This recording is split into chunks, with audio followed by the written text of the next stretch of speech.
Assalamualaikum warahmatullahi wabarakatuh. Masih bersama di kanal EBTBI. Kali ini kami akan menyajikan video terbaru dari kami. Apa kalian penasaran? Sebelum lanjut ke video, jangan lupa subscribe dan tekan tombol loncengnya agar kami bisa menyajikan video-video terbaru dari kami. Praktik pungutan liar alias pungli di kawasan Pelabuhan Tanjung Priuk, Jakarta Utara kembali terjadi. Padahal Juni 2021 lalu polisi sempat melakukan operasi besar-besaran memberantas pungli di kawasan itu setelah Presiden Jokowi mendapat aduan para sopir truk kontainer korban pungli. Masih ingatkah di tahun 2010 sekitar 500 buruh sopir pelabuhan yang tergabung dalam Serikat Buruh Transportasi Perjuangan Indonesia (SPTPI) Minggu tanggal 17 bulan 1 2010 berunjuk rasa di sekitar kawasan Terminal Peti Kemas Jakarta International Container Terminal (JICT) Koja, Jakarta Utara. Ratusan buruh sopir pelabuhan menuntut dihapuskannya pungutan liar alias pungli yang terjadi di sekitar kawasan Pelabuhan Peti Kemas tersebut.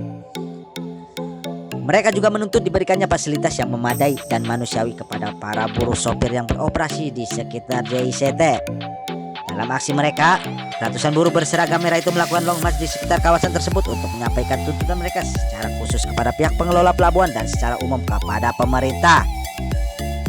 Aksi long march itu mengambil rute mulai dari Sekretariat SPTPI Jalan Jampia Raya ke Jalan Sulawesi, ke Pos 8, ke Pos 9, ke JICT, ke UPTK Koja, dan kembali lagi ke Sekretariat SPTPI. Kala itu Ketua Umum SPTPI Ilham Shah, siapa akrabnya Boing, mengatakan aksi tersebut merupakan bentuk kekecewaan sekaligus tuntutan dihapuskannya pungli yang sangat membebani para buruh sopir transportasi itu. Kami menuntut dihapuskannya semua pungli mulai yang terjadi di jalan-jalan sampai di dalam kawasan Pelabuhan Peti Kemas.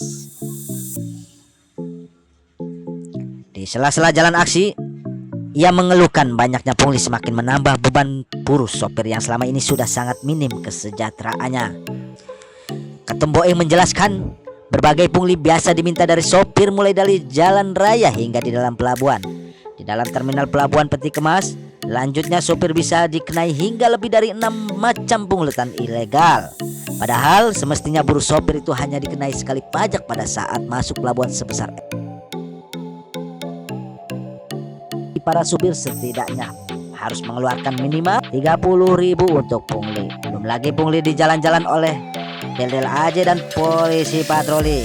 Katanya selain pungutan liar tersebut, ujar Ketum Boeng, masih banyak birokrasi dan pelayanan yang membebani para sopir. Pelayanan bongkar muat yang sangat buruk membuat para sopir bahkan bisa menunggu hingga 12 jam dalam sehari untuk menunggu peti kemas mereka diturunkan atau diangkat.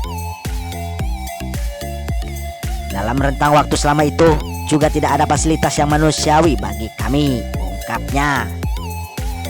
Mencontohkan, di dalam terminal Peti Kemas tidak ada fasilitas memadai bagi sopir seperti tempat peristirahatan, toilet, ataupun kantin tempat makan. Selain menyampaikan tuntutan kepada pengelola pelabuhan, Ketum Boeng mengatakan pemerintah juga mesti bertanggung jawab atas maraknya pungli bagi buruh sopir itu. Para pelaku pungli menurut dia termasuk mafia-mafia hukum yang perlu diberantas. Oleh karena itu, kami mendesak kepada Presiden untuk secara tegas memberantas para pelaku pungli.